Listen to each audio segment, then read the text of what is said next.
And listen. I'm like, wow, YouTube is serious. Better leave me alone, you old head. Anyway. Enemy. All in my face, but that is not afraid of me. Enemies. These bitches my enemies. Guess why do you envy me? Cause I am the MVP. I'm about to do this reaction video, give this commentary, about to have this discussion, about to not mind my business, go over into another sector, put my 2 cents in to what they have going on. I'm about to piss somebody off. Now, this video is for my homeboy who doesn't know that he's my homeboy because he doesn't even know who I am, and he may not want to be my homeboy after this. People that are going to stay along for this video and may not know who these two men are. One of them is right next door. I would consider him to be a reactor. He next door, up the block, right? Kwame Brown is your number one NBA first round draft pick, straight out of high school. Now, tough love. My thought process, you need to focus, brush your shoulders off, and get back on track. Right? You took an L out here in the YouTube streets. People are going to make content about it because they watched it. People are going to narrate it the way they want to narrate it because it's the way they perceived it. Just as you narrated how you perceived Kwame should be, right? Because that's what this is about. Now, I get you giving tough love, and I get black men holding black men or women accountable for their actions. But what I don't get is, how can you hold another man or another person accountable for anything when you don't know them? They're not bothering you. They're not causing you no harm. What are you actually holding them accountable for? What did they tell you they were going to do that they didn't do? See, this man said that wasn't what his channel was about. But you wanted to make him make his channel about that. He said, no, that's my baby. That's my passion. That's what I'm out here on the front lines working with now. And that's what I'm doing. He said, are you interested? Yeah, you said yeah. He said, my man, I tell you what. He said, gather me 50 people and I'll fly down to Houston. I know he said somewhere in Texas, so I'm going to say Houston. And we get the ball rolling down there. And maybe some of y'all that can go with me to the next state. Next state. We need all the support we can get. And we need all of the support we can get with what he's trying to do. I get it. Now, he told you he wasn't about that. His channel was about multiple things. You should have just said, all right, and roll with it. Now, he explains to you why he titled himself, I'm about to piss somebody off. Take this water. Take it, because it's a hard pill to swallow. Take it, tough love. Now, he said, I'm a hell of a nigga, and I labeled myself a hell of a nigga because I brought my mom a house. Because I'm not a burden out here on nobody in society. Because I am who I am. I am Kwame Brown. Kwame Brown, the number one draft pick straight out of high school into the NBA. That's why I call myself one hell of a nigga. Do you know what you said? Because you play basketball. He said no. But you wanted to give the narrative you wanted to give it. What I heard him say is, because despite how my peers feel about me, because that's what it was about. That's why people say you take these little undercover low blows. Because finally, after a whole bunch of debating and debacling, you said, well, man, the real question is, how do your peers feel about you? The ones that's making the same money that you making. You down here telling us you one hell of a nigga. Do they feel that? Do they feel the same way? He said, oh, I don't care how they feel. I say that's what I am. Well, your peers don't feel it. Your peers should matter. Would you that want to bet? He said it don't matter to me. He said I do have a relationship with some of them. Even when he called, that was my baby, y'all. When he called Iverson's name, I said, oh. But anyway, when he called Iverson's name, you wanted to say he not the only one. But listen, he is one of his peers. So he answered your question. But you know what was the underline with it? Because you're on YouTube. You know he beefs with a lot of people that he played in the NBA with or that he was affiliated with in the NBA. The ones that we know he beefed with. So they may not feel he's one hell of a nigga, but they don't have to because he do. And that's what he titled himself. So it's not about him playing basketball. It's not about him being an NBA star. Because another thing you did, Tough Love, you wanted to tell this man, or you wanted to like push this man or force this man.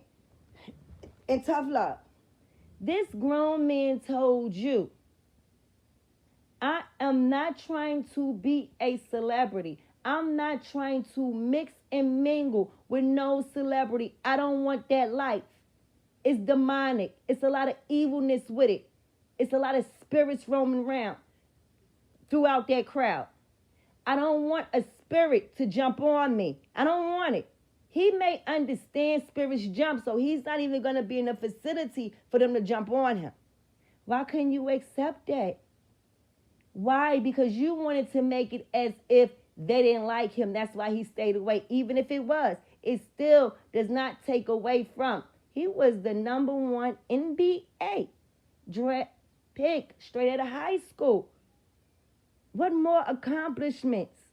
Whether he shot the ball, made how many points, that title still holds. Whether he was a failure on the court, that title still holds. And that's what he holds to. And he has the right to. But when he told you, I'm an average man, you act like he didn't have the right to be. You act like he had to look down on you. He said, nah, I'm accessible to you. I'm here to talk to you. You're talking to him. He can't think he's better than you. What star you think you're going to have the opportunity with to be in their facility, to have a conversation with them? Man, I'm about to piss somebody off. I'm holding you accountable, Tough Love. I need for you to get back focused on you. Y'all are not the same. What they have going on over there has nothing to do with you. Absolutely nothing to do with you. Y'all are not the same. You wasn't even in an arena that was suitable for you. Those are not your subs. Those are not your supporters. And you took an L. Say your peers. You wanted to know how Kwame Peers felt about him, the ones that he played basketball with or he worked with?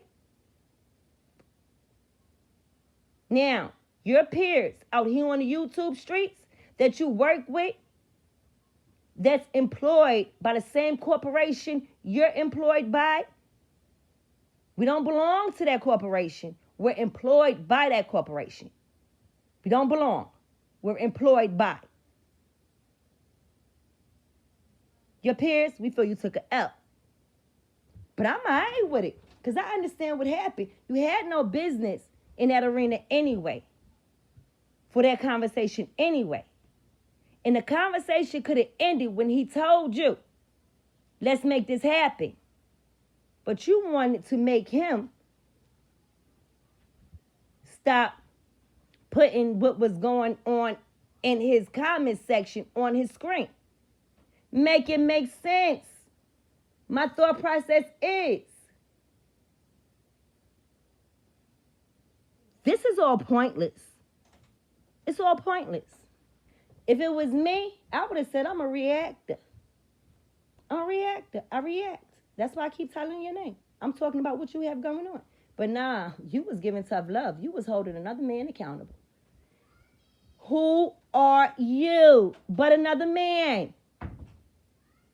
Who are you? We're civilians. And I only say that is because not you, but maybe you, because you display a little bit of it. It's an arrogantness that is betrayed. But listen, let me tell you about, this ain't got nothing to do with this, but I just got to get this out because I saw this video and I was absolutely like, oh. So, this guy was doing a video in reference to the same topic I'm talking about. And he recently did his too, because this situation is almost a week old. Probably over a week old. But he just did a video, so I'm like, I'm doing a video too. Everybody's still talking about it. But his was in support, like mine is in support of tough love. But the things that he was saying was like, yo, you're so arrogant and like, oh, so wrong. Because he wanted to say that I guess people were able to play basketball or enjoy something because of him or the army. What? No. No. The United States Army has nothing to do with my freedom here. You all did not fight for my freedom. My freedom was fought by the soldiers that did not belong to the United States Army. They belonged to the states called the North and South. I was free when the Confederates and Yankees decided to go to war. I was free when Grant said we won. I have the right to be as indignant as I want to be. But y'all ain't got nothing to do with that.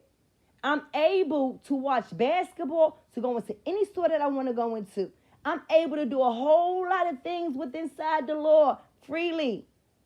Freely because I'm American.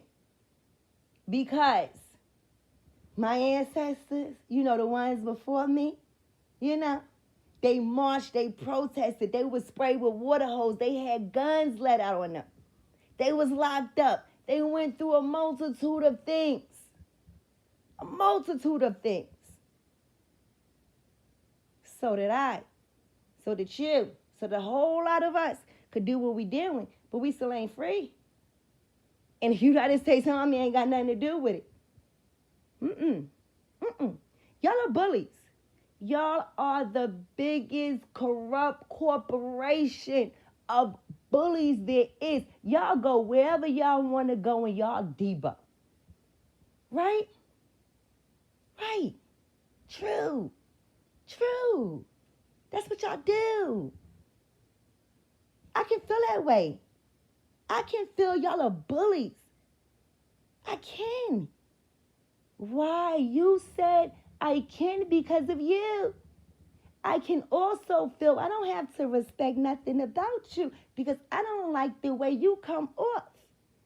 But thank you for your services. But I thought I thanked you when I paid my taxes and they gave you your paycheck.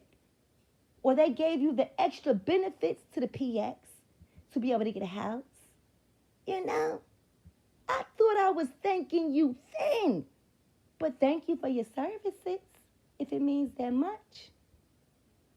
I appreciate you being the man or the woman that you are and laying your life on the line for me. Thank you. Nah, I didn't want that job. I didn't think y'all was that important. Y'all are not that important to me for me to join no gang. And go out here and put my life in jeopardy for you all. Thank you. But y'all fight for rights over there in Ukraine. Y'all fight for rights over there in Afghanistan, Pakistan, Pakistan, and all them other stands. But y'all ain't fight for these rights right here in the United States. Y'all just protect us, and we pay y'all to do it. Just like NATO pays us, the Army. Just like, we pay y'all fuck out of here with that. Now, tough love, that's not your arena. That's not your arena. You're not even the same, and it's fine. Doesn't make you less, doesn't make you better. Y'all are just two different men walking two different paths. Oh, y'all are different. See, your passion is to hold people accountable. Your passion is to preach your message. That's your passion. His passion, what he's out here doing, is not the same as what you want to see done, as what is passionate to you. I watch you. So just say, I seen a live that you did when y'all were trying to strategize and come up with solutions talking about the opiate or the drug epidemic in Philadelphia, zombie land. Wait a minute. I'm sorry to say, and a lot of people might not like it because a lot of people are not going to understand. But see, to a lot of us, we don't really care about that. We ain't really trying to call no governor. We don't want to see near other black men go to jail for no drugs out here.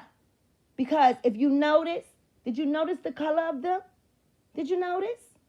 Listen, wait a minute. I know it's not about race all the time, but just try to understand my thought process. My thought process is the president, Congress, they had a round table meeting about the opiate epidemic going on out here in the United States of America. They allotted so much money, put so much in place for the opiate epidemic. But check this out. Y'all remember the crack epidemic that destroyed a lot of our families? That did the same thing that the opiate epidemic is doing to their families. Y'all remember they locked us up. They locked y'all up. We went to jail. Was no understanding. We went to jail. So, like, that ain't important right now. That's not important to the group of people. You were over there.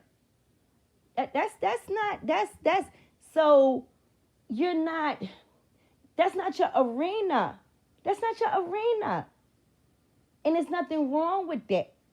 It's nothing wrong with that. And it's nothing wrong with what you have passion for. It's nothing wrong with what or who you are.